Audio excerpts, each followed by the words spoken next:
Dengue का संक्रमण अब राजधानी में गंभीर होता जा रहा है। ज्यादातर अस्पतालों में मरीजों को बिस्तर तक नहीं मिल पा रहे। वहीं डॉक्टरों का कहना है कि उत्तर प्रदेश, मध्य प्रदेश और राजस्थान की तरह दिल्ली में भी डेंगू के स्ट्रेन 2 के मरीजों को लगातार देखा जा पा रहा है, जिससे काफी घातक माना जाता है।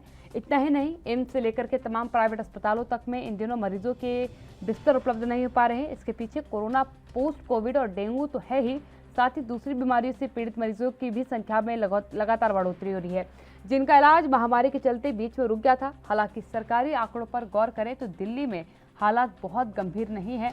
नगर निगम के अनुसार 16 अक्टूबर तक राजधानी में डेंगू संक्रमित 723 मरीजों की पहचान की जा चुकी है, जिनमें से एक मरीज की मौत भी पिछले महीने दर्ज की गई। इनमें से 243 मरीज पिछले एक सप्ताह में ही सामने आए हैं। पिछले कुछ सालों की स्थिति देखें तो दिल्ली में साल 2018 के बाद सबसे अधिक डेंगू के मामले दर्ज किए गए। 1 जनवरी से 16 अक्टूबर के बीच साल 2020 में 395, 2019 में 464 और 2018 में 1020 मामले थे, जबकि साल 2017 में 4726 और 2016 में 4431 मामले मिले थे।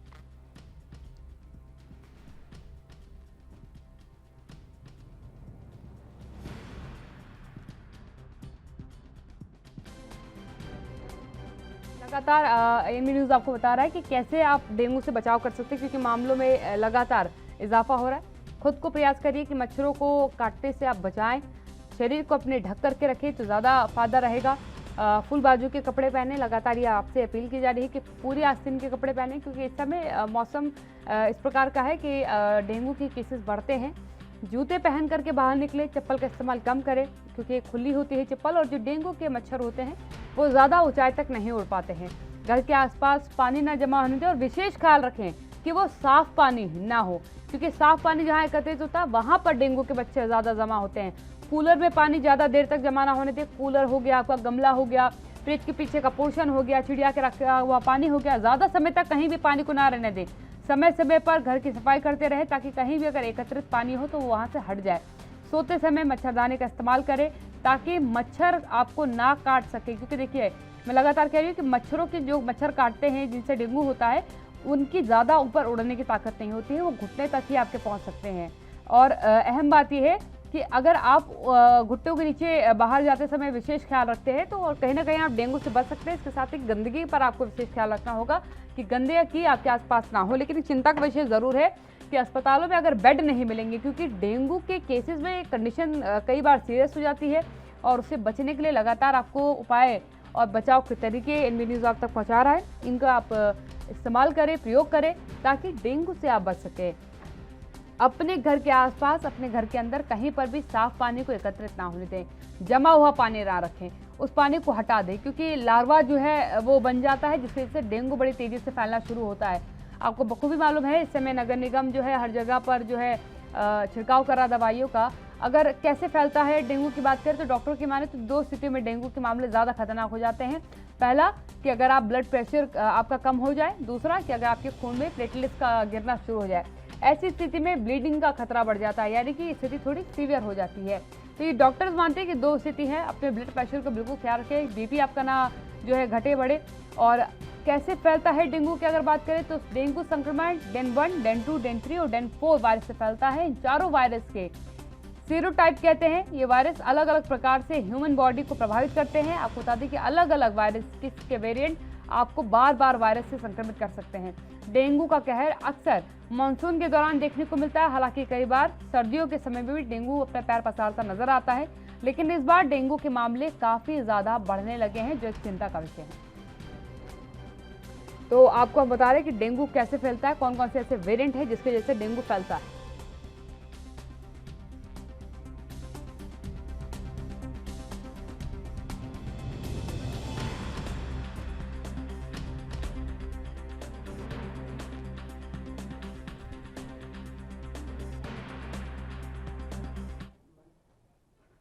अलग अलग जगहों से मेरे संवाददाता मेरे साथ लाइव जुड़ चुके हैं। राजीव तिवारी दिल्ली से मेरे साथ बने हुए हैं, इसके साथ ही अनुज तिवारी मेरे साथ जुड़ चुके हैं कानपुर से।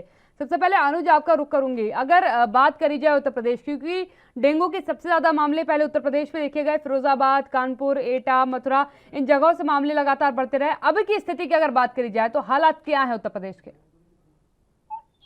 जी काव्या, अगर हम कानपुर की बात करते हैं कि कानपुर को उत्तर प्रदेश औद्योगिक राजधानी कही जाती है और जाहिर सी बात है जहां उद्योग होंगे वहां गंदगी भी फैलेगी, लेकिन जहां गंदगी होगी वहां पर मच्छर भी होंगे और ऐसी स्थिति में डेंगू का फैलना लाजिमी है। और ऐसा देखा गया है काव्या कई बार कि जब भी मानसून आता है, जब भी बारिश का समय आता है तो ऐसे स्थानों पर गंदगी ज्यादा हो जाती है, नगर निगम वहां पर सफाई नहीं करता है, जिस कारण से वहां पर मादा एडीज नामक मच्छर पलने लगता है, जिस कारण से फिर वो डेंगू का रूप ले लेता है। मैं इस ग्राउंड जीरो पर खड़ा हूं। अभी तक हमने काफी बार कई प्रयास किए अपने दर्शकों को ये दिखाने के लिए कि कानपुर का स्वास्थ्य विभाग किस तरह से इस पर कार्रवाई करता है और किस तरह से मुस्तैद दिखाई दिया है, लेकिन वहीं पर अगर हम ग्राउंड जीरो पे खड़े होकर मैं बात कर रहा हूँ नगर निगम की क्या सफाई होती है, कानपुर में किस तरह से गंदगी फैली हुई है और नगर निगम अभी भी अपनी आंखें मूंदे बैठा हुआ है।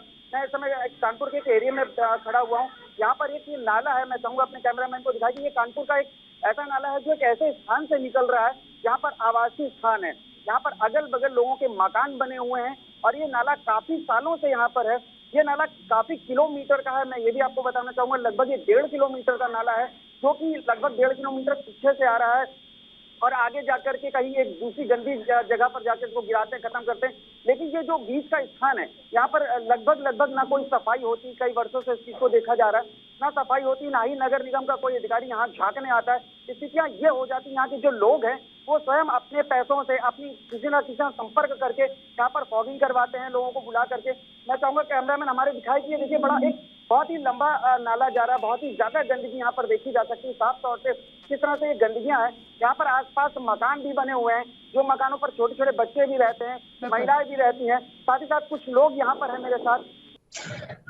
देखिए बिल्कुल सही कहा आपने। यहाँ पर बात करें जिस तरह डेंगू की और मलेरिया की, तो लगातार कहीं ना कहीं दिल्ली के अंदर भी पैर पसारते हुए नजर आ रहे हैं और कहीं ना कहीं सरकारें बार बार अभियान भी चला रही है और लोगों को जागरूक करने की भी कोशिश की जा रही है कि अपने आसपास जो है वो ध्यान रखा जाए। दिल्ली सरकार की मुहिम है कि 10 हफ्ते 10 मिनट और 10 मिनट के लिए लगभग अपने आसपास के लिए जो वातावरण है उसको देखें और कहीं ना कहीं जो पानी की जो स्थिति है, यानी कि छतों पर पानी इकट्ठा है या फिर कूलरों के अंदर जो पानी इकट्ठा है उसके अंदर खाली किया जाए, उसके अंदर पेट्रोल डाला जाए, अगर संभव है तो पेट्रोल डाला जाए। कहीं ना कहीं हर तरीके से लोगों को जागरूक करने की कोशिश की जा रही है। मगर यहाँ पर बात करें जिस तरीके से अब अस्पतालों के अंदर भी मरीजों की जो संख्या है वो बढ़ती नजर आ रही है। डेंगू की बात करें तो डेंगू जो है वो लगभग साफ पानी के अंदर ही पनपता है और लगभग कह सकते हैं हर तरीके से बच्चे किसी व्यक्तियों को काटता है, क्योंकि इसीलिए विशेषज्ञों की तरफ से काफी कहा गया कि बच्चों को और बुजुर्गों को पूरे कपड़े पहनाए जाए ताकि ढक के रखा जाए और सोते समय भी कहीं ना कहीं मच्छरदानी का इस्तेमाल करने के लिए कहा गया। मगर वही चीज अब जिस तरीके से जनता लापरवाही कर रही है और सरकारें भी तरफ से भी कहीं ना कहीं लापरवाही देखने को मिली, क्योंकि सरकारों की तरफ से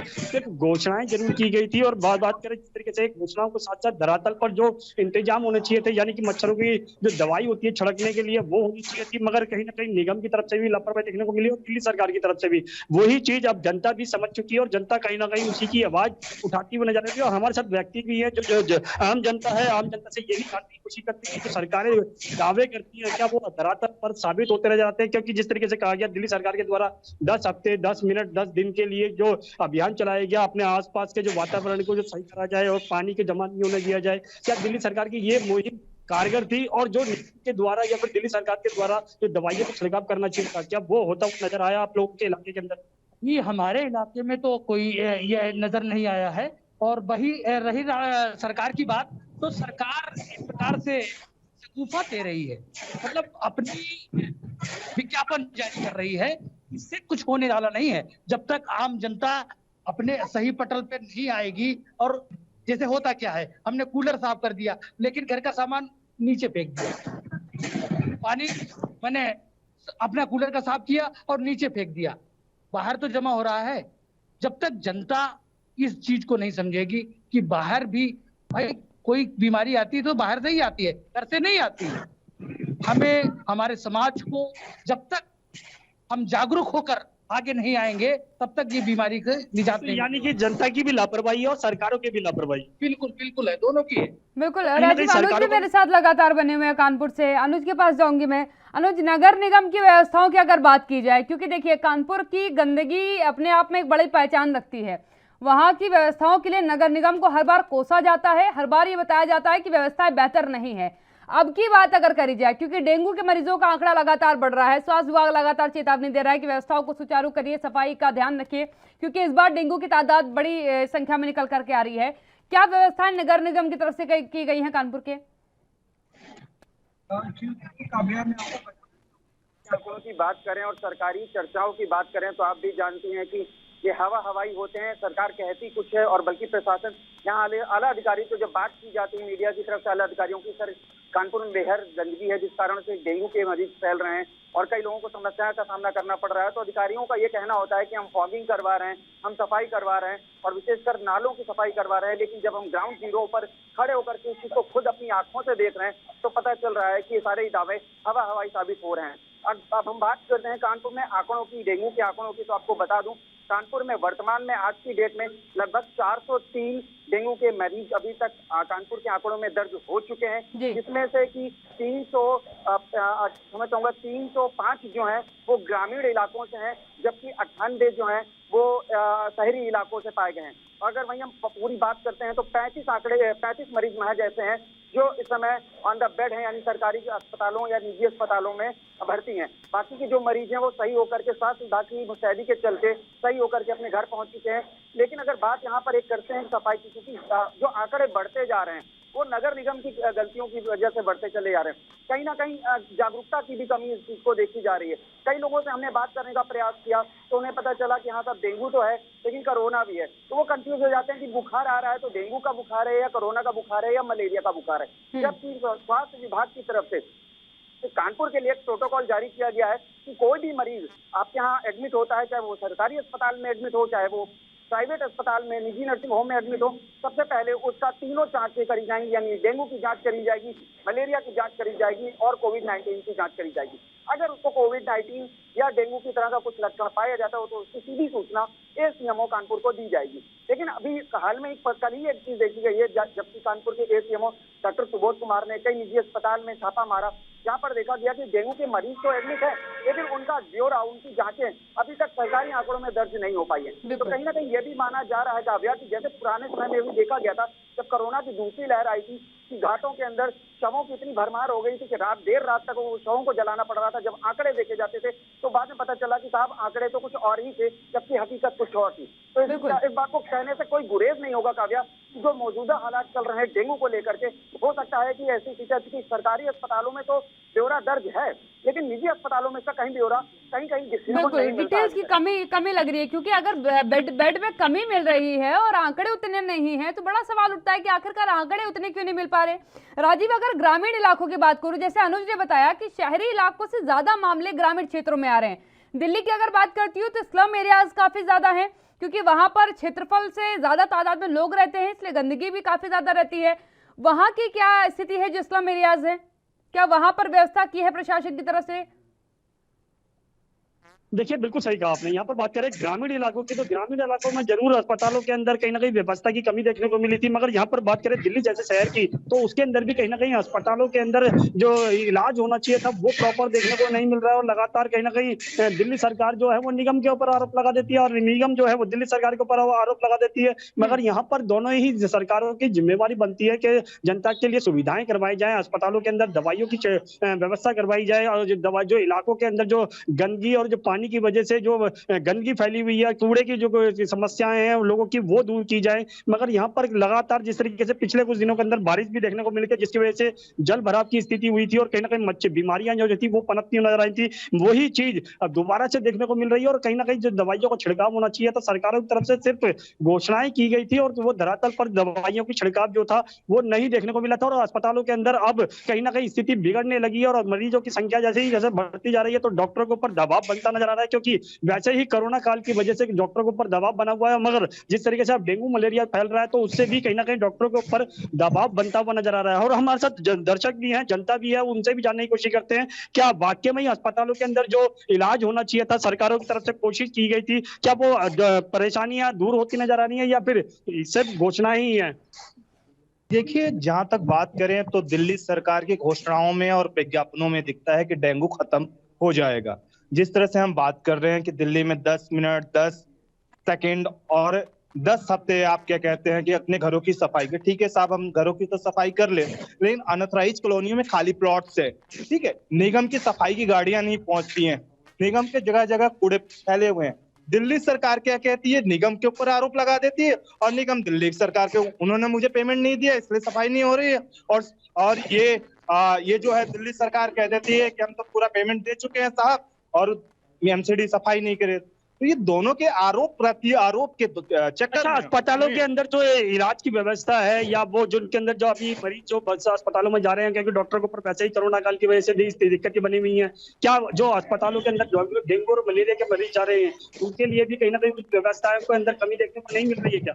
ये बिल्कुल निश्चित तौर पर असुविधाएं होगी, क्योंकि हम बात कर रहे हैं हॉस्पिटलों की। हॉस्पिटल नए बने तो नहीं, हॉस्पिटल जितने पुराने ही हैं और बेड्स भी उतने ही हैं। तो एकाएक पेशेंट्स का जब प्रेशर बढ़ेगा तो उसका क्या होगा?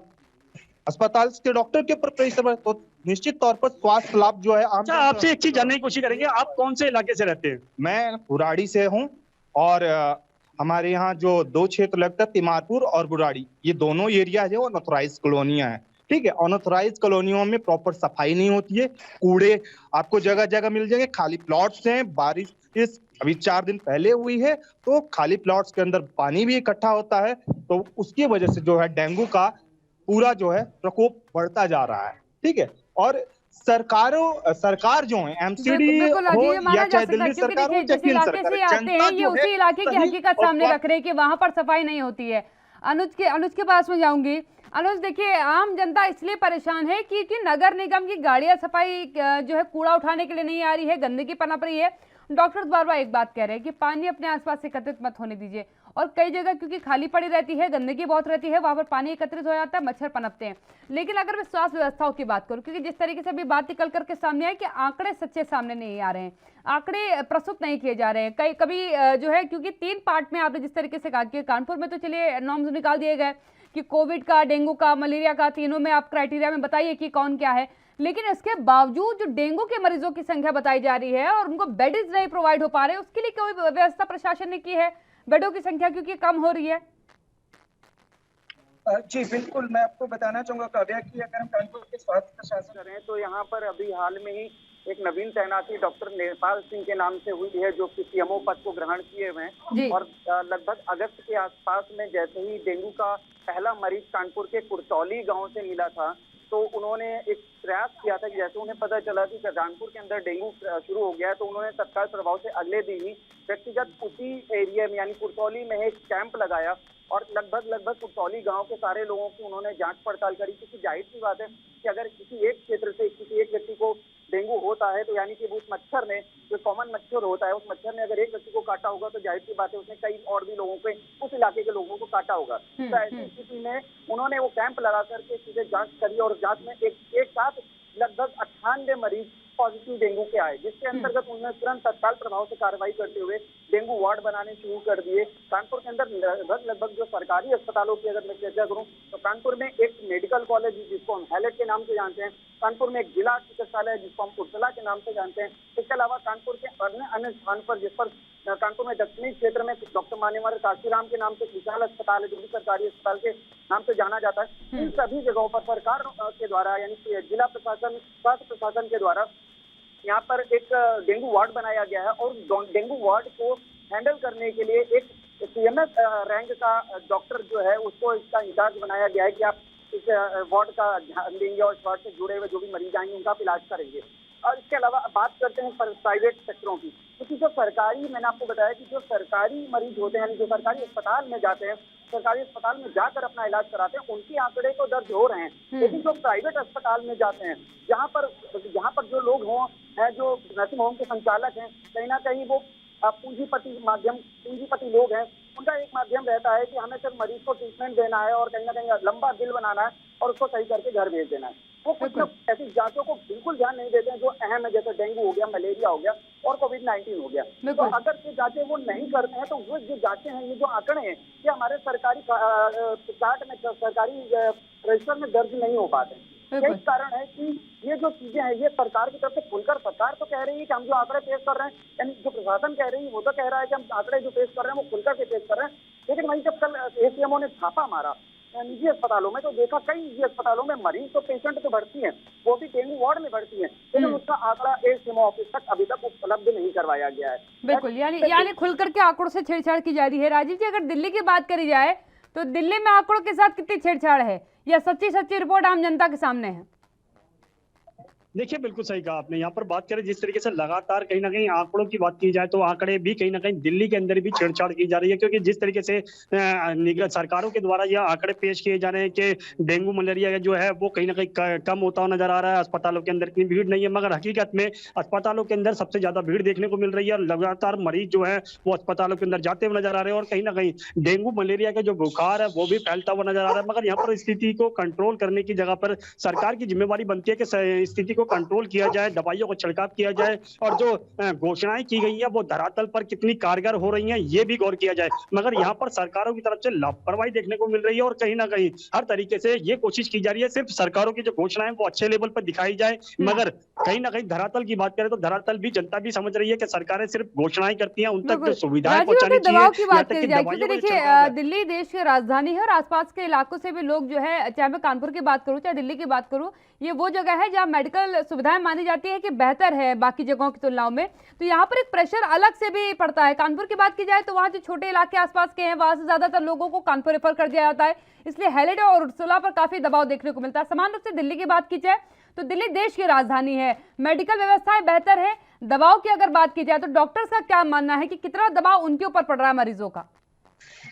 देखिए बिल्कुल सही कहा आपने। यहाँ पर बात करें दिल्ली की, तो दिल्ली पूरी देश की राजधानी है, तो कहीं ना कहीं सबसे ज्यादा दबाव भी दिल्ली के ऊपर ही पड़ता हुआ नजर आता है और कहीं ना कहीं जो अस्पताल हैं, बड़े अस्पतालों की बात करें, एम्स की बात करें, सफदरजंग की बात करें या फिर आरएमएल की बात करें या फिर और बड़े अस्पतालों की बात करें, सबसे ज्यादा मरीजों की संख्या भी इन्हीं अस्पतालों के अंदर देखने को मिलती है। मगर यहाँ पर बात करें जिस तरीके से जनता की, तो जनता कहीं ना कहीं अस्पतालों के अंदर बिल्कुल जाती हुई नजर आ रही है और कहीं ना कहीं सरकारें जो सिर्फ घोषणाएं करती हैं और धरातल पर चेक नहीं करती हैं कि अधिकारी उनको दवाइयों को छिड़काव कर रहे हैं नहीं कर रहे हैं, डेंगू के जो मलेरिया के जो मरीज हैं वो कितने जा रहे हैं और डॉक्टरों के ऊपर जो दबाव है, सबसे ज्यादा दबाव है कोरोना काल के अंदर, क्योंकि जो नॉर्मल बुखार है, सिम्टम है या कोरोना के सिम्टम है, दोनों लगभग एक जैसे हैं। और तीसरी बात करें जिस तरीके से डेंगू मलेरिया की, तो उनके भी बुखार जो वो इसी तरीके के हैं, तो कहीं ना कहीं डॉक्टरों के ऊपर जिम्मेवारी बहुत ज्यादा पड़ चुकी है। मगर यहाँ पर बात करें जिस तरीके मरीजों की संख्या में इजाफा हो रहा है, व्यवस्थाओं की उतनी जो है जरूरत है लेकिन मिल नहीं पा रही डॉक्टर्स को भी, मरीजों का भी आंकड़ा क्योंकि क्लियरली होकर के सामने नहीं आ पा रहा, तो ये कहीं ना कहीं बड़ी समस्या है। आप दोनों का बहुत बहुत धन्यवाद इस चर्चा में शामिल होने के लिए। कोविड की बात कर लीजिए, डेंगू की बात कर लीजिए, मलेरिया की बात कर लीजिए, नगर निगम को सतर्क होने की जरूरत है, स्वास्थ्य महकमे को सजग होने की जरूरत है। आंकड़ों को छिपा करके या आंकड़ों की बाजीगरी करके आप समस्या का समाधान नहीं निकाल सकते। इस बुलेटिन में मेरे साथ फिलहाल इतना ही। देश दुनिया की बड़ी और तमाम खबरों के लिए आप जुड़े रहिए एनवी न्यूज के साथ। नमस्कार।